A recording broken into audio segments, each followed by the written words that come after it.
What's up, everybody? Three into possible. It is NBA final season. We got the matchup. We got Bucks. We got Suns. Small markets, but we got some superstars in there, hopefully. So let's get it started, fellas. First, let's talk about the conference finals that we got there. Devion and I, perfect 2-0 in the finals. Joe, you trusted the Flippers.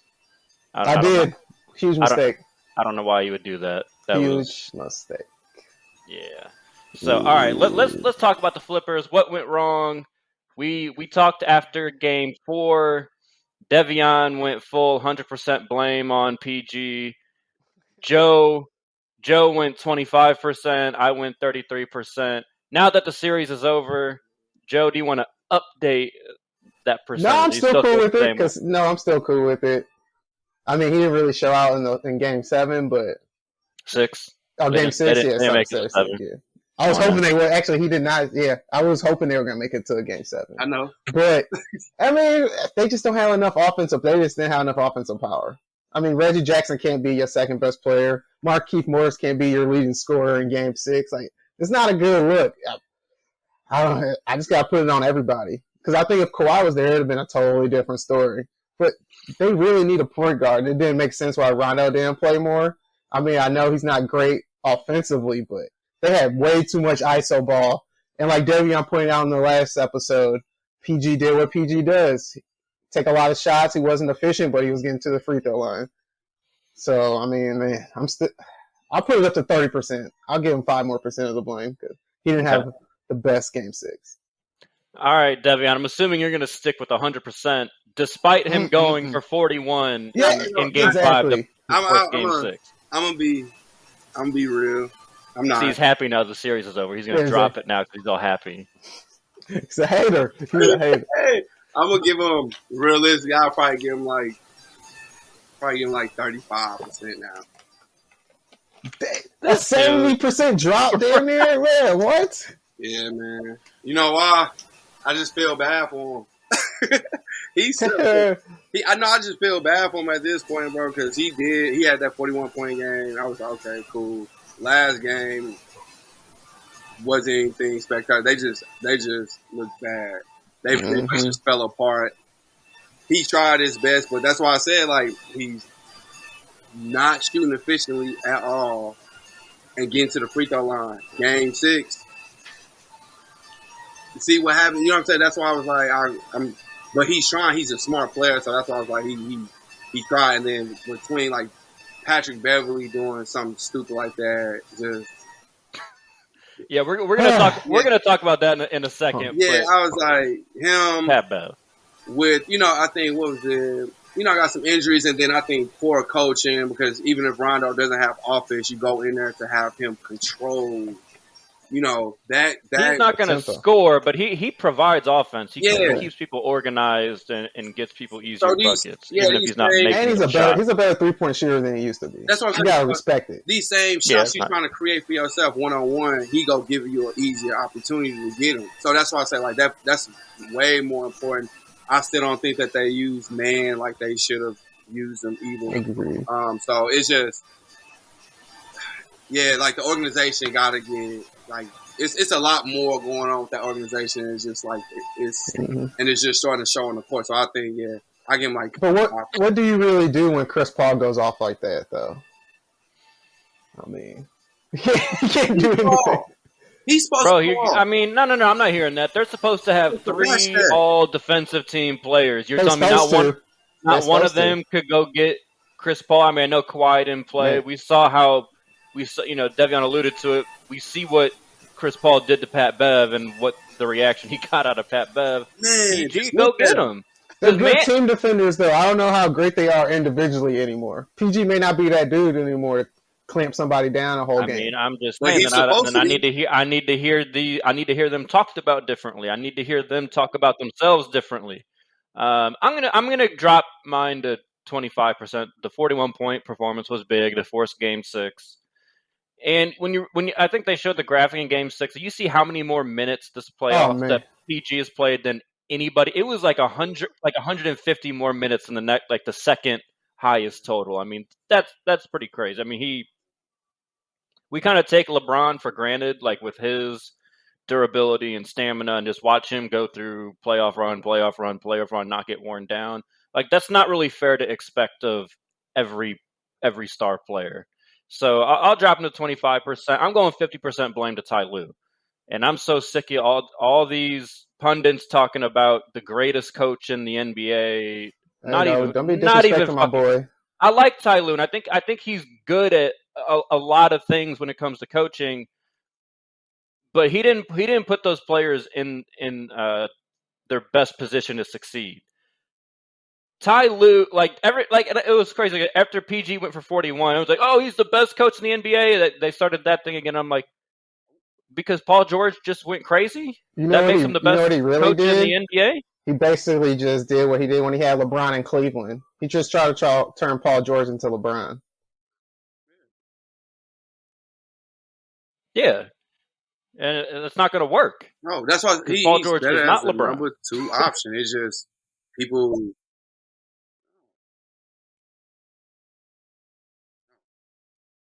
Paul George is the second best player on his team, and he needs to be in that role. People just saw that 41-point game. He needs to learn how to be good in that role, though. You know, yeah, because sometimes he just sits at that 3-point line and takes stupid jumpers. You're right. That's it. Yep, he's got to figure out how to still be effective. Well, no, but the thing is, you get the best Paul George when he's the number 1 option, but the issue is he's not good enough to be the number 1 option on a team that wins. So he needs to figure out how to be the best Paul George as a number 2. Then I think the Clippers become the team that everyone kind of thought they could be when they formed together. But let's talk about Pat Bev, because that was boy. Hey, that was it. So Chris Paul was in the midst of just lighting up the entire Clippers team, and it was a giveaway. Whoever wanted some could get some, and he was being very generous. So Pat Bev, there's a timeout call. I think Chris Paul just hit another crazy. I can't remember if it was a 3 or a mid-range shot. But it was a really nice shot, and it looked like he said a little something to Pat Bev. But I mean, they talk shit the entire game. Chris Paul says something disrespectful. There is not a bigger shit talker than Pat Beverly. So I'm not trying to oh well, he just somehow got. If you're gonna constantly talk, then you need to be able to take it when someone talks back to you, and Chris Paul is going to talk back to you. So Chris Paul said a little something over his shoulder, and then Pat Bev just lost it and full out shoved Chris Paul. Chris Paul, I think, then embellished it a little bit, as Chris Paul does. But what'd you guys think, Devion? Start with you. I know you were laughing when as much as I was when that happened. Dude's a clown.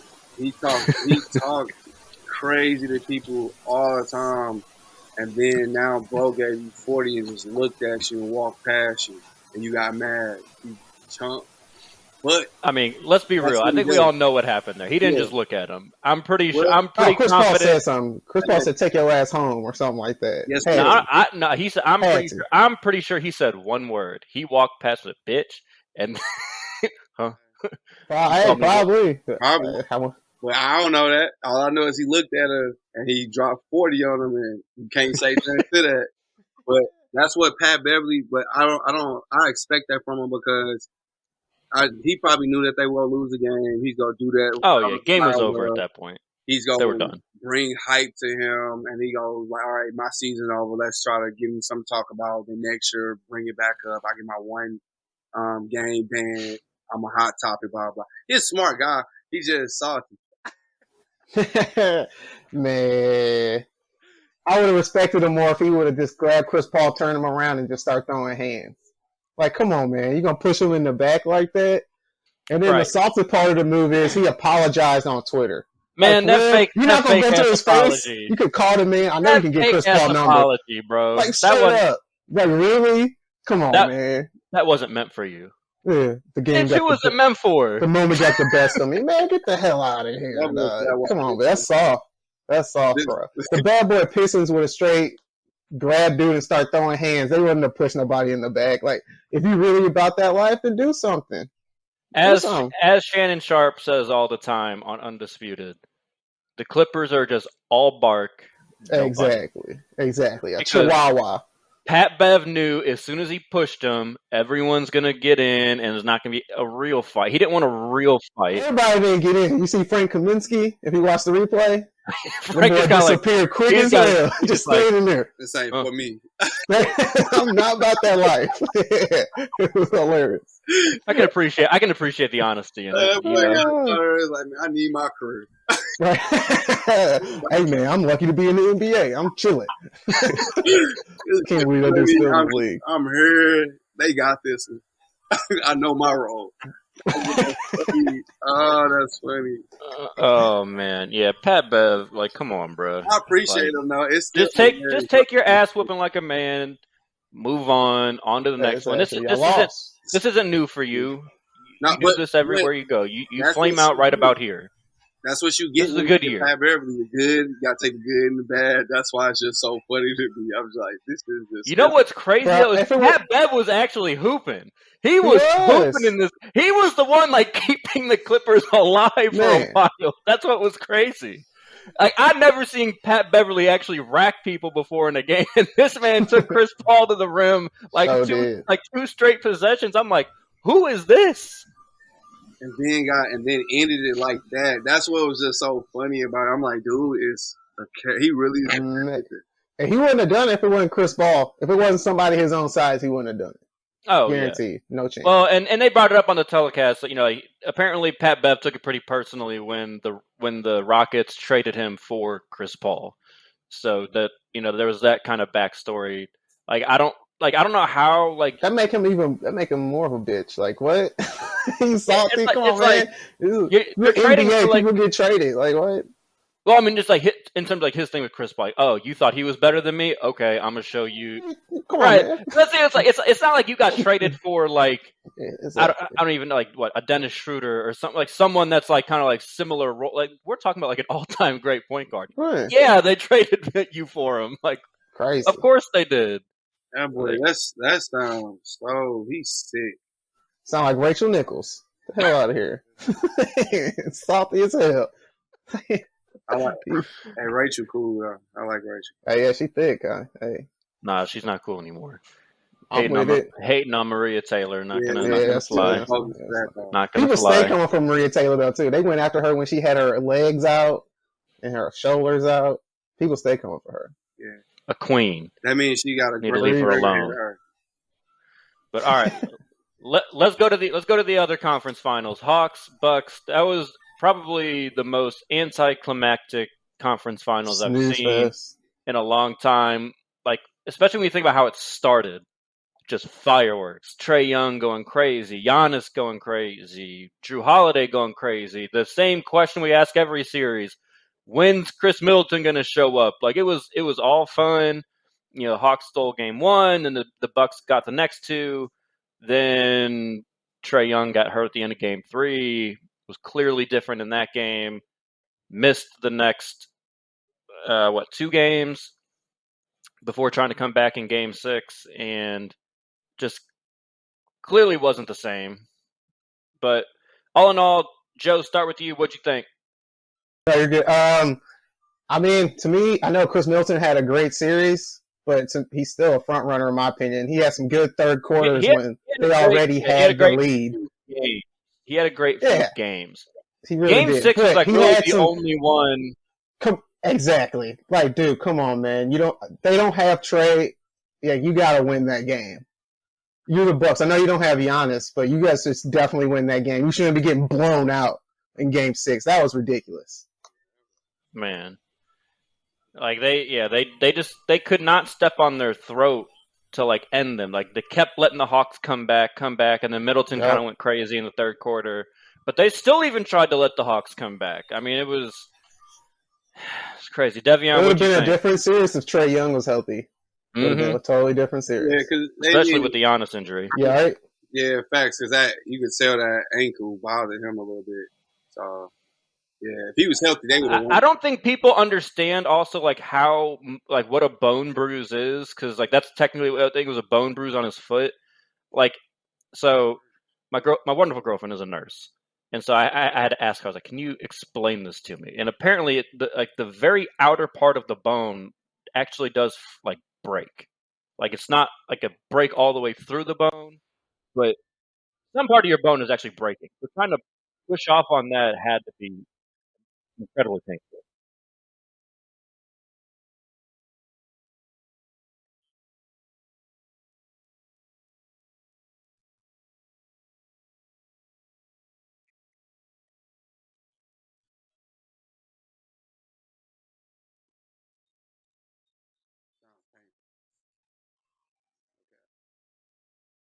Le'Veon, you got me?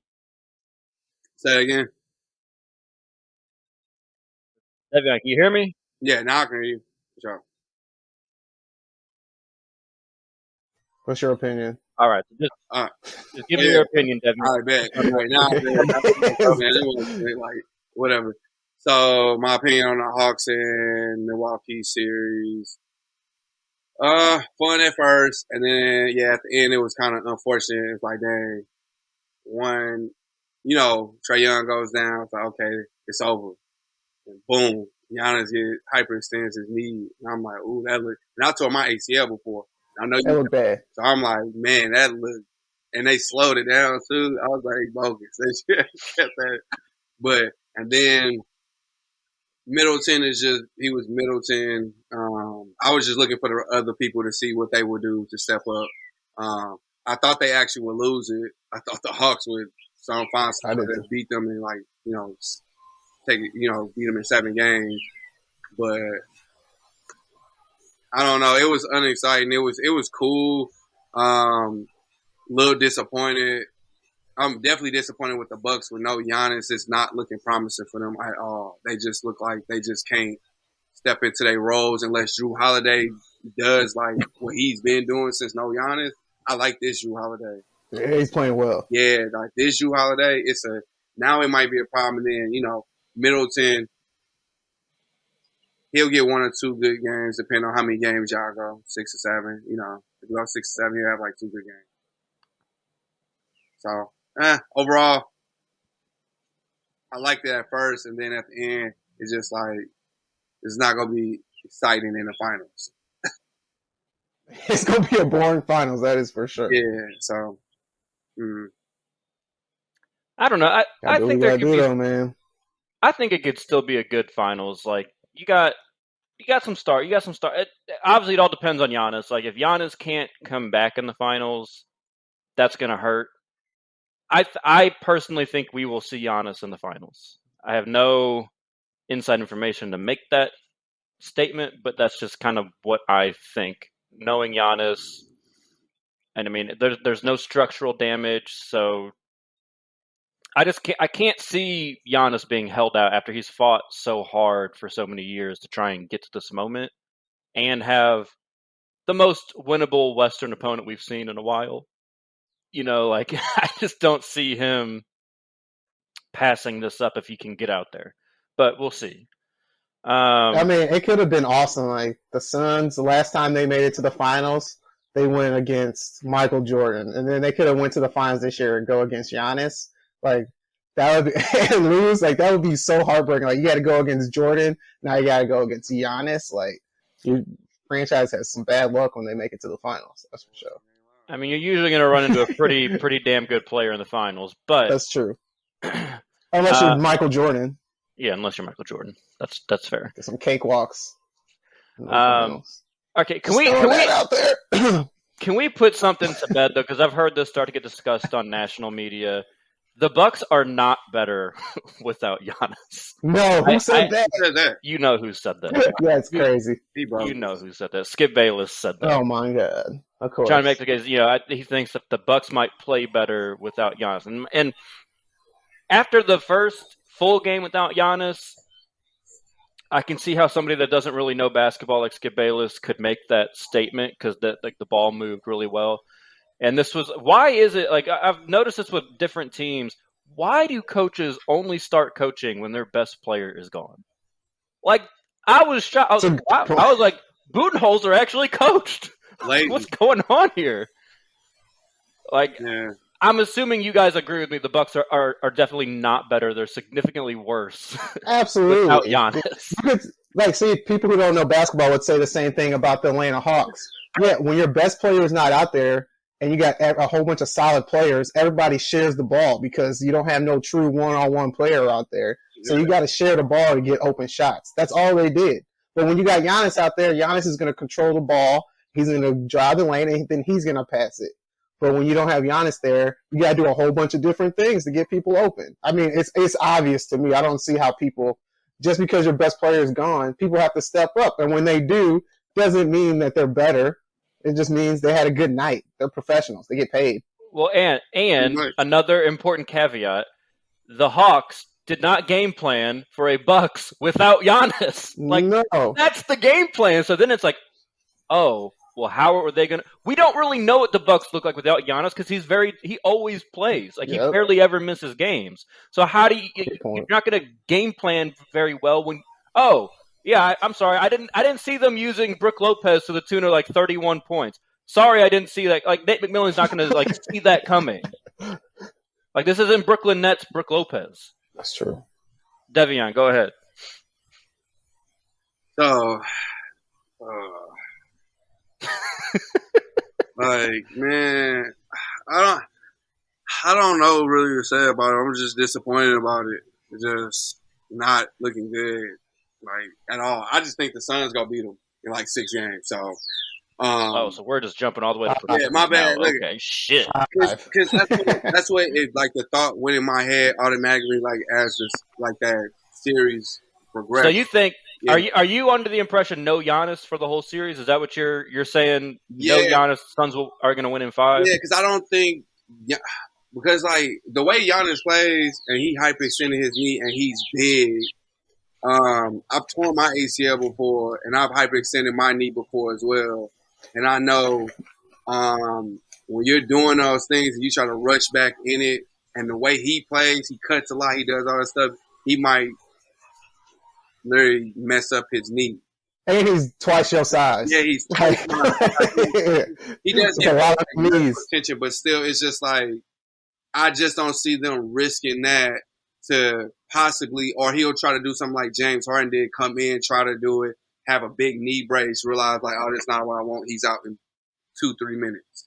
You get what I'm saying? And if you're the Bucks, you got to think about Kevin Durant. That's what I'm saying. Like, man, he go out there and then he tears ACL because his leg is a little weaker because he's been resting on that knee because it hurt. Yeah, have a situation like Kawhi. So now his thigh weaker. Yeah. You know what I'm saying?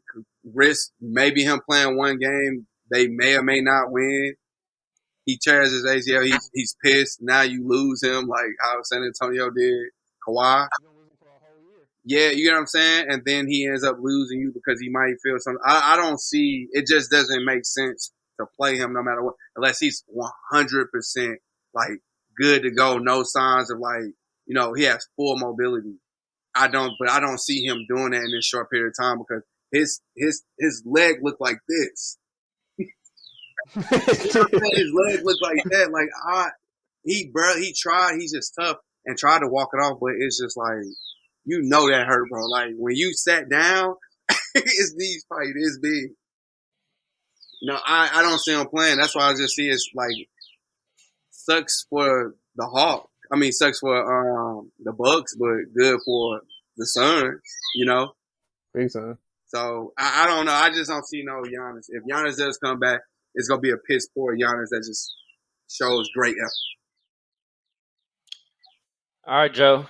Let's hear your prediction for the series since we're just jumping into it and shit. Yeah, this is such a whack finals. I'm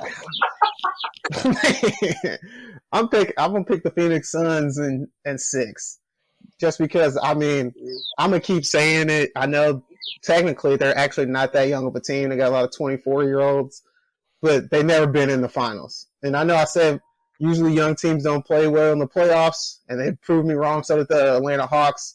But this year's a little bit different, and the finals is a little bit different too. So I think the Bucks will be able to get 2 games even without Giannis, but I'm going to take the Phoenix Suns. Chris Paul. Yeah. Chris Paul's going to get his ring. Yeah.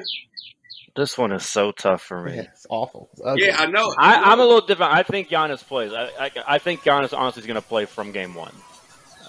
You think he'll make it through the whole series, like all of it?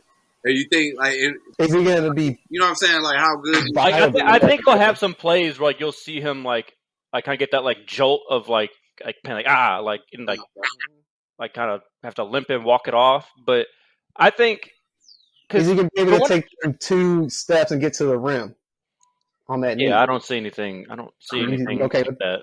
I think he's going to be. I think he'll be. I think effectively he'll be fine. He'll just have some plays where it like hurts, but it's not going to be like a. I mean, because like again, there's nothing structurally wrong with his knee, so it's just pain tolerance. And I say just very loosely, like it's only pain tolerance essentially. So if he goes out there and like does something that makes it hurt, like he's not going to be like doing damage to it. Whereas like Devion, you brought up James Harden, like that's a hamstring. Yeah, that was good. Whereas if he gets that moment where it's like that probably means he actually tore it more, because there's actually something wrong with it. So I think that's kind of the difference there. I'm going to say Bucks in 7. I think the Bucks are going to win. And here's why. I love Devin Booker and I love what he does, but he really allowed Pat Beverly to bother him. I got news for him. Jrue Holiday's a lot better. Yeah. Like that's gonna be a problem. And Chris Paul is gonna definitely get his buckets, but I think Middleton will be able to do a pretty good job. He's gonna be long. I think he'll be able to bother Chris Paul, at least scoring. Like Chris Paul's obviously gonna set people up. And Brook Lopez will not be a liability against an Ayton. Like that'll be a good matchup for Lopez, I think. Lopez is gonna body him. That's a big body, man. Ayton is not that strong. He ain't ready for that. And another thing, like once you get a reputation as a good defender in the NBA, you seem to get away with more. And like Brook Lopez is a good defender. They don't call fouls on him. Like when even if he leans a little bit forward, like they give him the verticality rule and like nope, no foul. So yeah, that's a fact. That's gonna be tough. And I'm trying to think of how the Suns build the wall. Which hasn't been as effective this year. Also, by the way, against Giannis, like they've maneuvered that a little better. Only thing I can say is they got defenders with long arms. Yeah, like that's what's going to be helpful. That's what's because that's really what I thought the teams in the past did very effectively. It wasn't necessarily that like challenging him at the rim was ever super effective. Like you try and make him take the turnaround jump shots and you try and get your hand on the ball. They do got a lot of people that can do that, so I could see this not being a great Giannis series. But God, they're gonna have to play with so much fire, helping off of those shooters, and we talk about it every series. What Middleton shows up?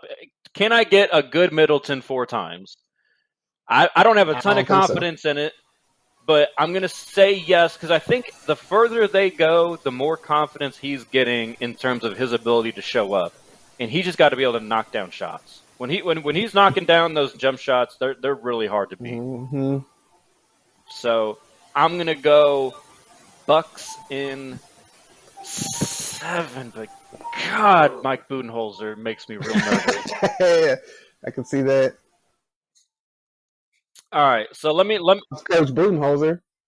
I don't know, but I ain't mad at you for that. Let me kick this to you guys. What do you guys, since you guys are picking the Suns, what do you think is the Suns' biggest advantage over the Bucks in the series? Joe, you go first. The biggest advantage? Chris Paul. I'm going to have to go with Chris Paul. Chris Paul's going to make sure that those guys get easy shots, and he's going to control the tempo and the pace of the game. And I think that's going to be huge for him. And I think Chris Paul knows this is his shot to get his ring. And I think he went out there and proved that when he dropped 41 on the Clippers. I think he wanted the Suns to know, like, hey, man, I'm not going to lose this. Y'all not going to drag me down. This is my best chance, and I need to get this for my legacy. So I think that's going to be huge, and I think he's going to show out. I think he's going to get Finals MVP. Very well could. Devion, biggest advantage for the Suns. I agree with him. I think it's Chris Paul, and then it'll be D-Book, because I think people take I think they take for granted like Chris Paul's leadership role and how effective it really is. Like, I think he can, like in that last game that he did, he dropped 41. Now he just went from the teacher. I mean, he was teaching you. I'm about to show you. Now D Book was a student in that game, and he might become like he might go out there and drop 40, 50. Well, I ain't gonna say 40, 50.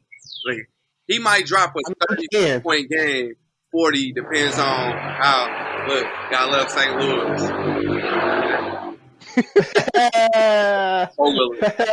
They love Oilers over here too. But yeah, so with what is it? I think it'll be Chris Paul. I don't think even if Middleton will, he probably will bother him a little bit, but Chris Paul is gonna find a way to get somebody else involved. He gonna start throwing you oop, and then he gonna get in that light skinned guy's head and tell him like, hey, you made it through like.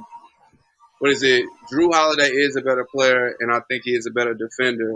But when you have a pest like Pat Beverly, even if somebody is better than me, I'm like mentally, he probably took a way bigger toll than what Drew Holiday would. So since that, I'm like, I made it past him. Man, I don't know about that.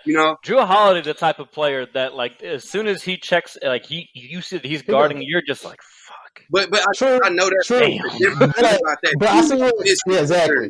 That's what I'm saying. Yeah, Pat Bev, he poking you, he touching you the whole time, he talking in your ear, he's saying crazy stuff.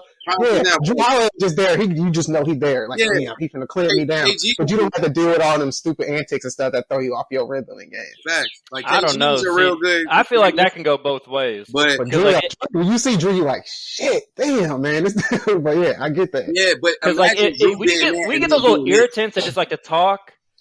When you finally make a shot, oh, that feels so good. Now you talking back. You're like, that kind of almost like gets you going. Once you just got to get over the bullshit, but once you get over like, I don't know, Drew Holiday, he's but that's quiet. The thing. If Giannis plays, Drew Holiday is not. We can't count on him scoring those 20-some points. So I'm not worried about Drew Holiday scoring. But I'm worried about him locking up Devin Booker. But that's what I'm saying. As a defender, he gonna go in there and he gonna do it. He not getting the confidence on the other end because he go be 2 for 12. And then we saw in game 1 of the Eastern Conference Finals, Drew Holiday dropped like 33 and shot the ball really well. And I mean, he shot the ball well pretty much the entire Hawks series. He shoots it well. I'm just saying he's not gonna be.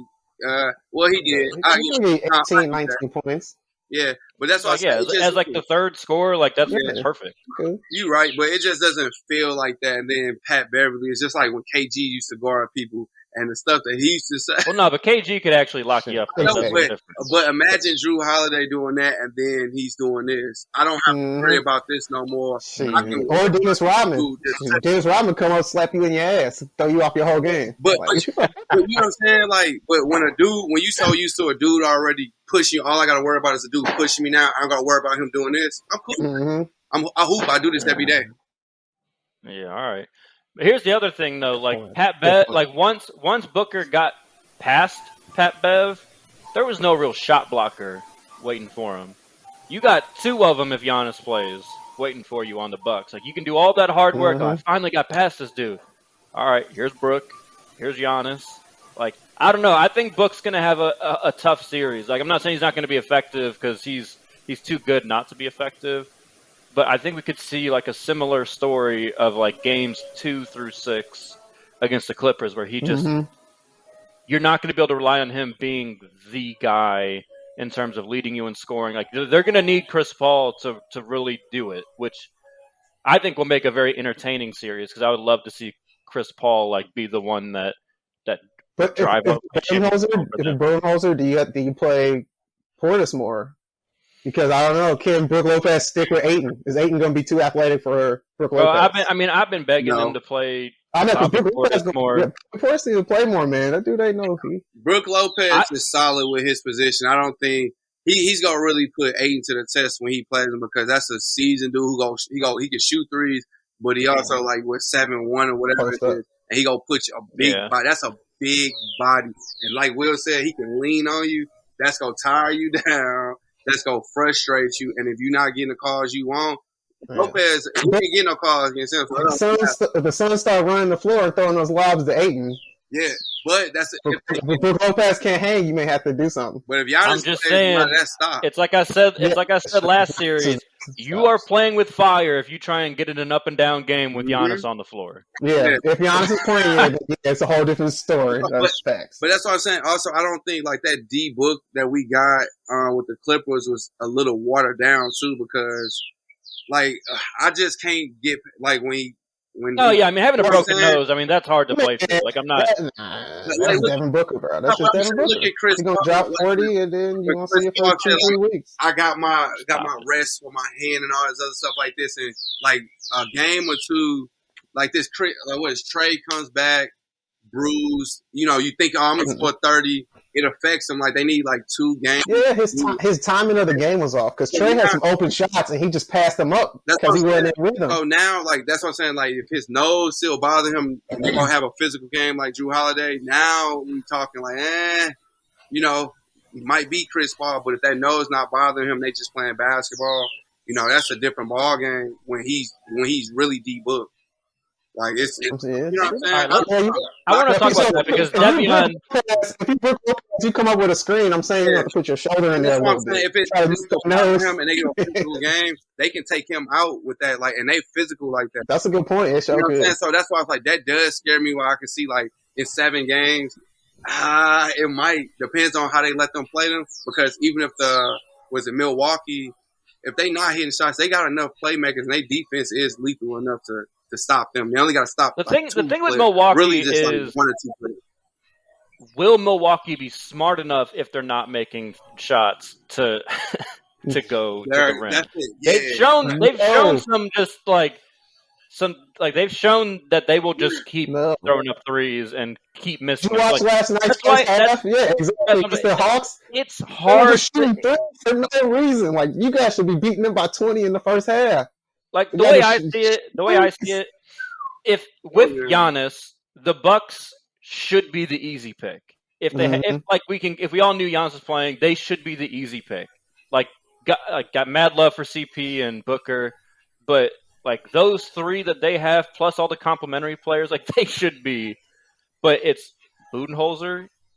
Like everywhere he goes, he just loves his team just throwing up threes, and so it's just like I don't know if I can trust them to play smart and play inside if the 3 is not falling. But you brought this up, Devion, and before I want to jump back to this for a second before you just made us go right into the finals preview, you jackass.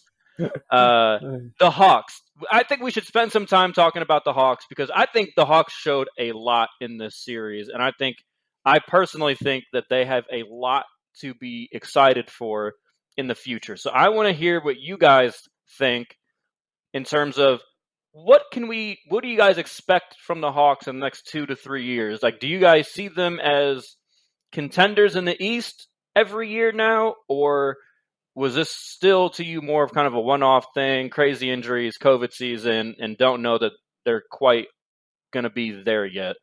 Joe, I'm kind of interested to hear your answer first. I really want. So, what do you think about the Hawks? Hey, I don't think this is a fluke year. I think they legit. I really do. I think they need another superstar with them, but one of those players can develop that they have because they got a young team. Mm-hmm. And Cam Reddish wasn't 100% healthy. You saw how he balled last night. He can play some defense too. He's not just a shooter. And they didn't have DeAndre Hunter. They literally have 2 lottery picks on their team that are under 24. They got a young team. They got Trae Young as well. Under 24, like under 22. Yeah, they're hella young. They got a young-ass team that's talented. And this is just something that they need. They got all the experience in the world. This is exactly what Golden State needed when they were a young team. You saw how they developed in the playoffs, and then they just hit the road. I'm not saying that Golden State are even – I think they're 2-3 years away from that, but they are a legit threat in the East. They're definitely a top 3 or 4 team in the East. Devion? So I like what I saw for him. And then, Hunter didn't play. That's what I'm curious to see. Like, since they have all this momentum, how will he fit in? And I want to see how smart the organization is now that they've pretty much showcased all the talent, even the people we didn't think about, like Reddish, to go out there. He was bald. You know what I'm saying? So now they might go and trade and package some deals up. So I just want to see like how smart the organization is. But I think now Hawks, hey, they looking good, man. I don't see how we just don't how they. I don't see how we don't talk about them now or look at them because of Trey, Ice game to Trey. And man, you gotta take into account the environment too, man. People don't bring that up enough too. Yeah, you got Quavo at the game. You got hip hop people at the game. It's not like New York. It's not like LA where you got these big prime globalized people. You got some black culture people up in there. It's a whole different environment than most NBA games. They treat it's like a high school game on steroids.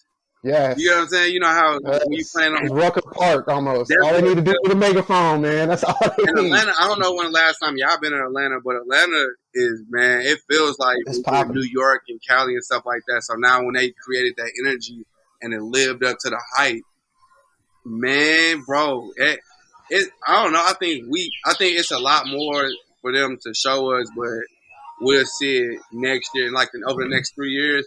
I think the Hawks, they're gonna be top 3. More primetime games for sure. More TNT games. I agree. More ESPN games. Mm-hmm. Yes. I'm with you guys. I think they're legitimately a contender. Top 3, I'm not sure. Just purely because Milwaukee still there. Mm-hmm. I mean, Brooklyn's got their big 3, so that's already 2. That's 2 over the next 3 years. Philly, but you got Philly, you got Boston, Miami. Like, you got a lot of teams that I think are kind of in the same. Like, so I'm saying I don't know that they'll be top 3 every year. I think they'll be fighting in that arena for it. Look at those teams you named. Philly, they're gonna make changes. Well, yeah, Miami, Philly, we don't know. Making changes. Celtics, they're making changes. So those 3 teams right there, you will know what you're gonna get next year. We know what we expect. I don't know that I would say the Heat are going to make a ton of changes. I think they're going to try and make a splash, but if they can't make a splash, I don't think that they're going to really do too much. I think they still like their got a lot of free agents. Yeah, they really only got one. Like Duncan's really the only none is probably as good as gone. Mm-hmm. But that's true. But no, I think they're fantastic. And man, I've been waiting to see this Cam Reddish for so long, playing with confidence. Because that kind of seems to be the thing that was always missing with him. Like, he just never seemed to really know, like, it was almost like, can I shoot? He didn't have that at Duke either. He was the best shooter on their team. Better than RJ Barrett. Man. They needed him to be like a shooter. Yeah. And that dynamic was kind of why they didn't ultimately go on. But regardless, I'm very happy to see him ball because I've always thought he could hoop. And you know who he started reminding me of in this series? I want to hear you guys' thoughts on this.